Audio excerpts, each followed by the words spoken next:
All right, crack open a tepid Genesee and watch the pictures as they travel through your neighbor's Wi-Fi. It's the Rees Company.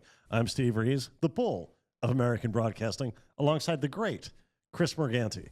And this week, our movie of the week is called Introducing Janet.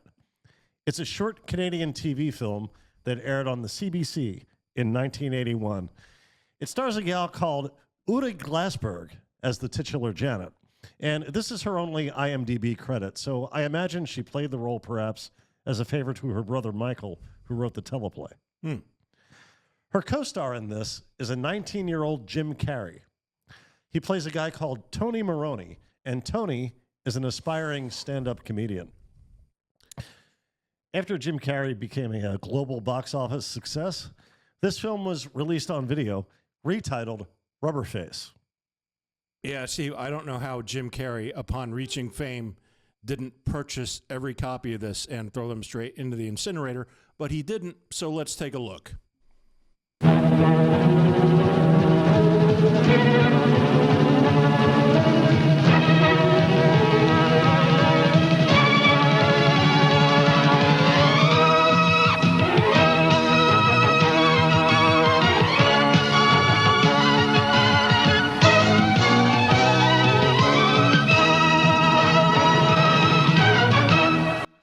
So yeah, original title, Introducing Janet.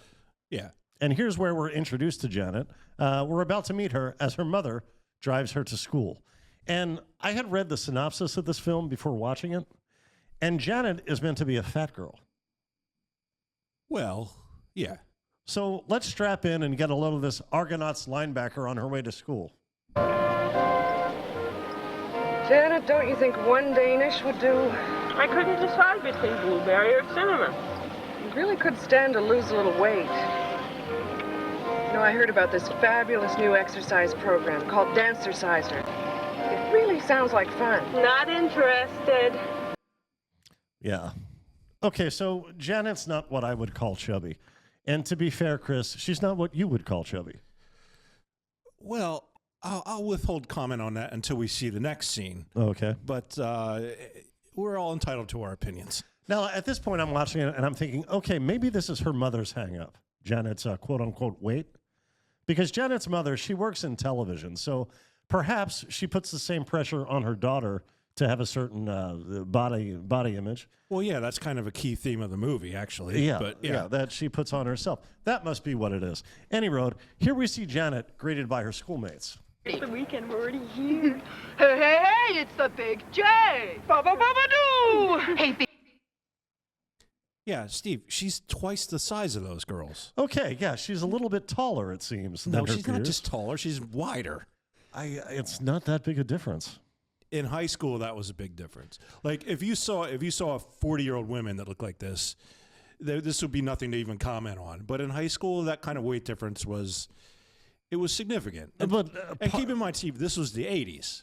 I mean, there was two fat women on TV in the 80s. There was Oprah and Delta Burke, and that was it. There were no other. If you put fat women on TV back then, people would turn it off the channel. So this is what it was back then. But if the character is supposed to be overweight, why not cast an overweight character? Because no one would watch it. Now they would. Now, if you cast someone too skinny, you would have the opposite reaction. But back then, it wouldn't have been accepted. That was heavy back then. Do you remember another Canadian program when we were kids, Chris, called You Can't Do That on Television? Yes, featuring Alanis Morissette. Yeah, that's where she got her start. Yeah. And it was a sketch comedy show starring young people and made for kids. Yeah. Also a Canadian production. And there was a cast member on that show, a girl called Lisa Ruddy. And all the kids played themselves. This wasn't a character. She was like a curly-haired girl, right? Something like that. Yeah, I remember her, yeah. And there were all these running jabs throughout the series, fat jokes about Lisa Ruddy. Yeah. Who was of average weight by anyone's standards. And sometimes it would come out of nowhere. And this is only a slight exaggeration. One kid would say, man, I feel like I gained a few pounds. And someone would say, oh, yeah, well, at least you're not that vile pig Lisa Ruddy. Wow. Lisa Ann Ruddy of Bloor Street, Toronto. That seems like it's taken it too far. Yeah. So maybe this is common north of the border. That's all I'm saying. So Janet, she has an essay or a creative writing class. I'm not quite sure. Yeah. Her work is praised by the teacher, who asks Janet to read her latest piece aloud to the class. Let's take a look at the tail end of Janet's composition entitled The Bubble. In the way. People don't see me as I am, and I don't want them to. My bubble protects me.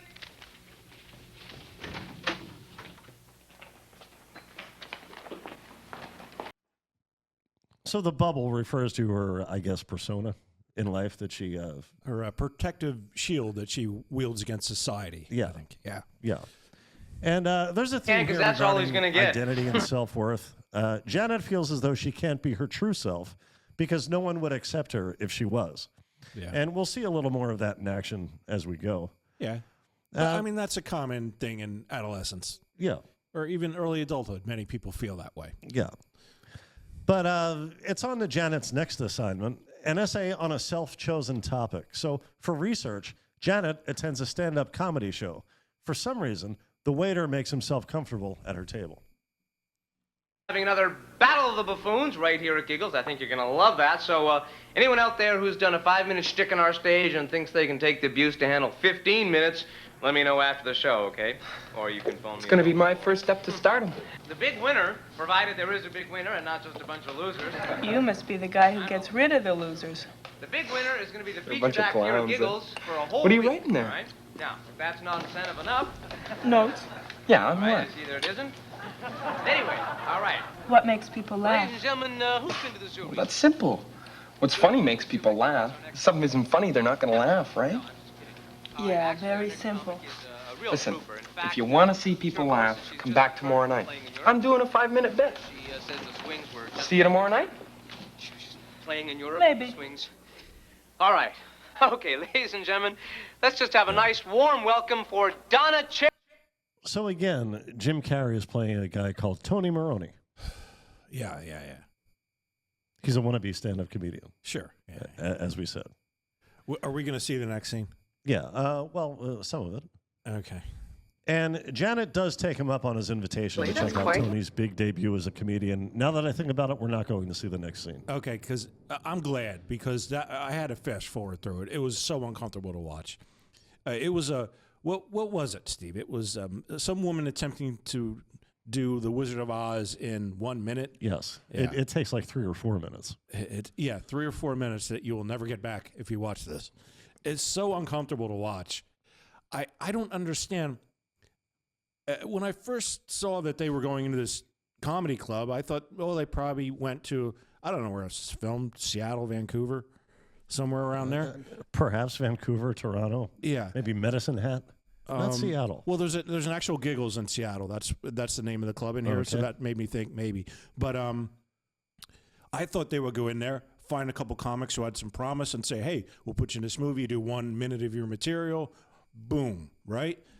I looked at the credits at the end, and no one is playing themselves. So I have to assume that is not what happened. So somebody just wrote this as part of the screenplay. Like, oh, I'll just throw in these stand-up bits. It's awful. Every bit is awful. Well, Jim Carrey, Tony Maroney, rather, he's performing the next night. And as we saw, he invited Janet to attend his performance. Okay. This is his big debut as a comedian, as I understand it. So Well, she it's checked just- him out. No, he said he has a 15-minute set. Now he had a 5-minute set. This is his 15-minute set. I don't. No, the 15-minute set is part of the competition Oh, okay. that they were teasing. Oh, okay. This is his 5-minute set. Gotcha. Okay. And so Janet checked him out, so shall we. Could you imagine the Fonz hosting a cooking show? Right. You take your pot and you put it on the stove like this. First you fill it with water like this. Alright, you follow me so far. Now, you turn on the stove like this. For those of you who are a little slow, I'll do it one more time, like this. Alright, now you wait a couple of minutes, and what you get? hot water. Thank you very much. You guys have been great. Thank you. Have a good night.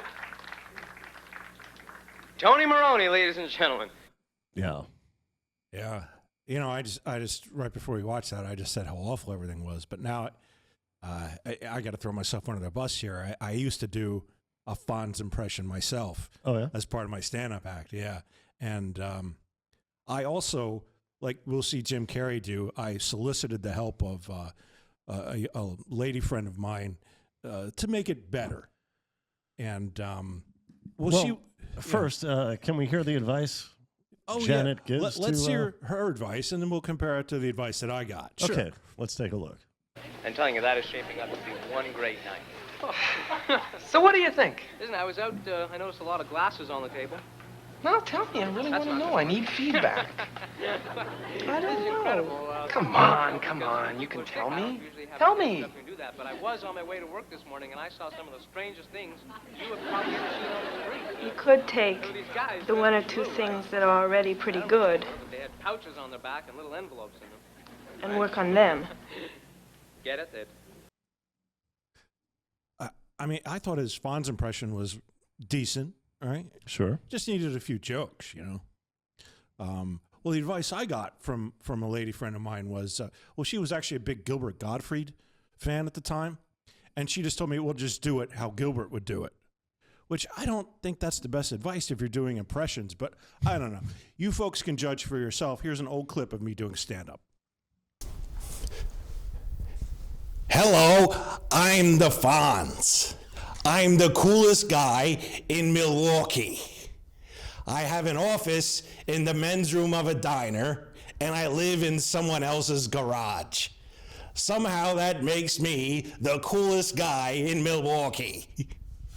I guess it's not hard when your competition is Lenny, Squiggy, and Potsy. I'm starting to realize why the Milwaukee Brewers have never won a World Series. Because I'm the coolest guy in their town. And what's up with Mr. Cunningham? He goes to work every day, and I walk in and call his wife, Mrs. C, and tell her to sit on it. How bad is Mr. Cunningham in bed that he has to let an auto mechanic come in and service his wife and also befriend all his children?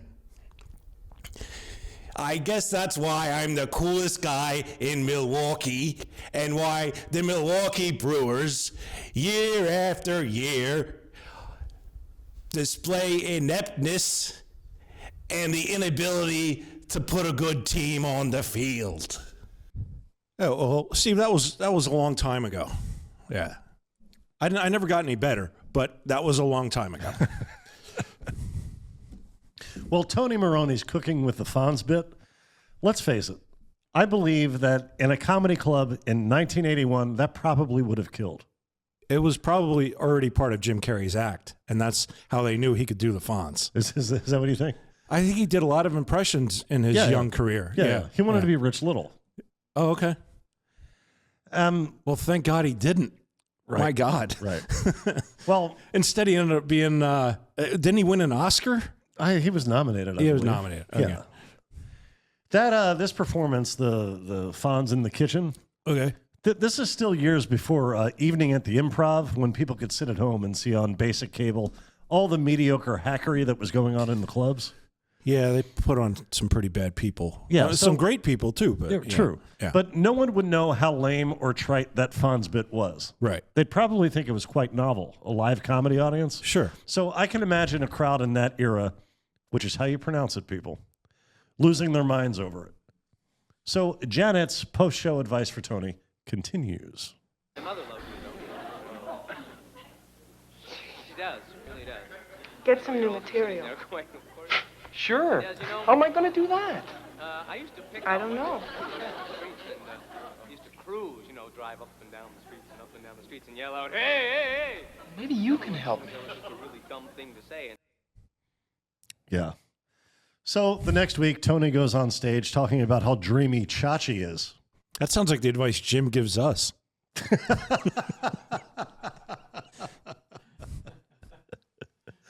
Oh, man. That's an odd choice, soliciting material from a teenage girl, which you guys know now. Wait. During their first official collaborative meeting to prepare jokes for the big comedy contest, Janet offers Tony some more of that comedy advice from a girl. You should do some things that don't just try to make people laugh. Yeah. Oh boy, is this young Hannah Gatsby we're hearing from here? See, if you keep doing these jokes, comedy club audiences they're going to laugh at you. In fairness, she does go on to say that Tony should use his comedy to make people think, so they know he has a brain. Yeah.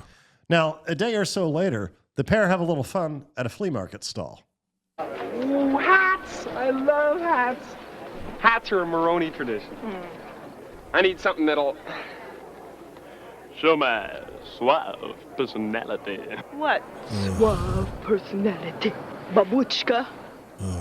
No świeci koklecie. What are you trying to say? I was born at the corner of 53rd and 22nd. You know what that is? Well, it's not right on the corner, but it's near the corner. You play golf? Mister, I've had it up to here. 10 fingers to the sky. I say. Yeah. You know who I sympathize with in this scene, Chris? The audience? True, but also the guy here who's not shown on camera, who's just trying to keep his podcast on topic. Yeah, this is every bit as uncomfortable to watch as the Wizard of Oz scene was. Well, we spared the audience that, and we'll spare them some more. Janet and Tony are having lunch when some familiar faces appear. But after they've seen you, they're wired. Hey, it's the big J. Hi, Jay. Boo-boo-ba-doo! Hey, Jay, did you leave any food for us? Food? Are you kidding? Hey, Jay, who's your friend? Him. He's a clown. Yeah, what kind of clown? He tells jokes. You know. Hey, merrily. Yeah, so Big J finally has a victim of her own. Yeah. Yeah, that's I get maybe back then if you said this guy's a stand-up comedian, they'd be like, "Oh, what?" I don't know. I think there was probably a frame of reference for comedy. You could have just said comedian and they'd be like, "Oh, okay." I don't know. Well, again, these are her friends. Her Lisa gets well and truly readied once again. Now, when next they meet, Tony does a run-through of their material so far. It's a lame imitation of the different ways in which people laugh. And we'll spare you seeing it. But what might interest you is this heart-to-heart the two have afterward. What do you mean? You let your friends push you. They're idiots. How do you make a fool of yourself for them anyway? What are you talking about? That game you played in the restaurant. Do you like being like that, or do you do it for them? Whose side are you on? Look, all I'm saying is you should be yourself. I am. No, you're not. You let them push you. Well, you're just as pushy as everyone else. Janet. I hope you have fun Saturday night. I hope you lose. Yeah. Well, that came out of nowhere. Well, she's insecure about her identity issue, and Yeah. Tony has pointed it out. But encouraging her to break her theoretical bubble, it leads to a rift in the comedic partnership. But with the contest getting closer, a desperate Tony extends an olive branch. And surprisingly, she doesn't eat it. Very funny. Did we miss the part where her mom had her audition for a role in a TV show? It was yeah, we skipped that. It was she was auditioning to be the host of a talk show on the station where she does her editorials. Yeah, it was like a teen-focused show, and she auditioned to be the host and Yeah. blew the audition. Yeah, I guess there was no reason to leave that in or even comment on it. Okay, well, let's see Tony's act of reconciliation. Good evening. I'd like you to help me with my routine. Come on, Janet, I'm serious. I need your help. You can't back out now. We gotta go on Saturday night. The routine is funny, Janet, and you wrote it. You think I came here for the good of my health? You think I need a shower? Let's get to work. Do you want... Yeah. Remember that similar scene in As Good as It Gets with Helen Hunt? Yes. Yeah, that was way more entertaining. Yes. Way more. So at last, it's the night of the big comedy competition. But when Janet arrives at the club, Tony seems to have gone AWOL. Well, eventually they find each other, and Tony expresses a concern. Geez, Tony, for a second I thought you weren't coming. What's going on?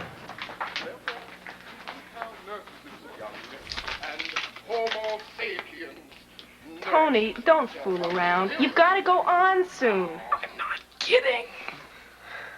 You've got to go on. What? You have to go on.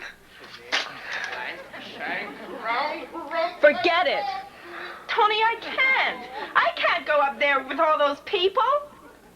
Tony, they'll laugh at me. Folks, we have a minor track. Yeah, see, Tony claims he has laryngitis. Oh, was he doing a Gilbert Gottfried impression all day? That's pretty rough on the voice, folks. It took a lot out of you? Yeah. Well, yeah. We had to tone it down a bit. So. Well, Tony gives Janet a raspy pep talk, and Janet agrees to take Tony's place in the contest. And if you don't know what happens at the beginning of her set, you've never seen stand-up comedy cinematically portrayed. Oh, is it like Punchline? Yes, yes. Tom Hanks and Sally Field. Sally Field, yeah. Okay. Taylor. And countless other productions. Janet Taylor.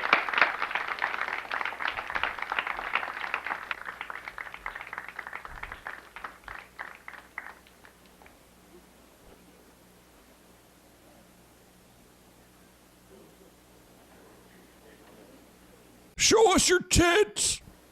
What makes people laugh? Get up to the microphone. What? But...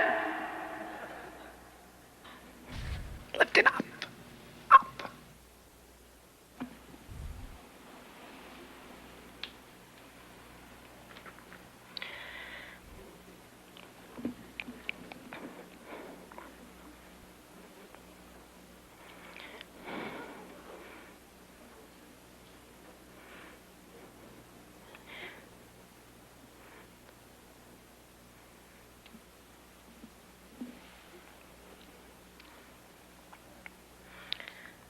What makes people laugh? Not you. Yeah. Every time the film's People like to climax laugh at revolves around a lots of performance, it always starts awkwardly, and for some reason, the audience, especially a comedy club audience, doesn't revolt. There's no less a let's give this gal a chance, hear her out audience than comedy club attendees. But since we've come this far, well, let's hear her out.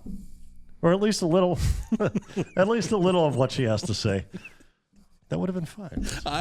We can put it in post. No, it's all right. Okay, okay. Let's continue. My mother worries about me. She's understanding and subtle.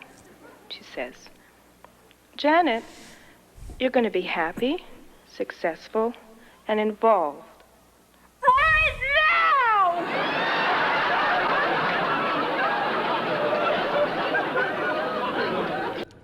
Yeah, that joke kills, and I don't quite get it. Well, what I didn't get is it may work for her, but how would that joke work for Jim Carrey? I don't get that at all. Oh, no, this wasn't the material they had written together. He told her, just be yourself. Oh, I thought this was the act that she wrote. No, no, no. Oh, okay. No, Yeah. the act that they wrote together involved, or he or she wrote for him, involved different ways people laugh. Oh, that actually makes more sense. But in my defense, I had way tuned out by this point in the film. I don't have that luxury, Chris. Oh, please. So Janet does fantastically well, and Tony reveals he didn't have laryngitis. He faked it to force Janet to break her bubble. So the two agree to continue their partnership, Tony as the performer and Janet as the writer, and everybody goes home. Anything you'd like to say about this before we, I guess, rate it? Oh, shit. I forgot we rated these things. But I don't know that we can, because I don't really know who this was produced for. Yeah, we tend to be kinder if we feel we're not the target audience. But weren't we? I don't get it. How were we not? Who was this made for? I don't know. Yeah, I don't know either. I don't know the context of whatever perhaps anthology series this aired under, or if this was just a one-off telefilm. I mean, you figure we should be part of the target audience just because we've been in this world and part of our lives. I don't know. So we're not going to rate it? No, we don't have to. What would you like to say about it? I have nothing to say about it that I haven't said already. I mean, it's not good. I don't recommend anyone watch it. You can choose your own rating based off of that comment. Okay, in that case, unless you're like a really big fan of Jim Carrey, that would be the reason to watch this. Like, if you want to see the evolution of his career, I believe this is the first film he ever made. I think so too. Yeah. Now, did you see any issue with his performance? No. I didn't see. The acting was fine. The script was just bad. I thought she was good too. Yeah, she was, and she never did anything ever again. Mean, not as advertised. Would have been nice. But, right, I understand. But she never did anything else again. I mean, did she just not want a career in show business? Who knows? Who knows? But it seems like she could have been an actress. Well, yeah, I understand she went off on a career of design. Oh, okay. And I think fashion, perhaps. I could be wrong. Yeah. In that case, Chris, anything we didn't talk about you might like to talk about? No, I'm good. I think we're done. Okay. All right. In that case, we did it. I'm Steve Reeves, Oscar Bibi. Oski Wawa. Chris Morgani, Jim Corhan. Happy New Year to everyone. Okay, Chris, they're not... This is our first show of 2024. In July 2029. I know. But some people like to follow along as we go. And to those people, I wish you a happy 2024. Okay. More people have played Batman than those people you're talking about. I know. Okay. In that case, I think we did it. Let me have my fun.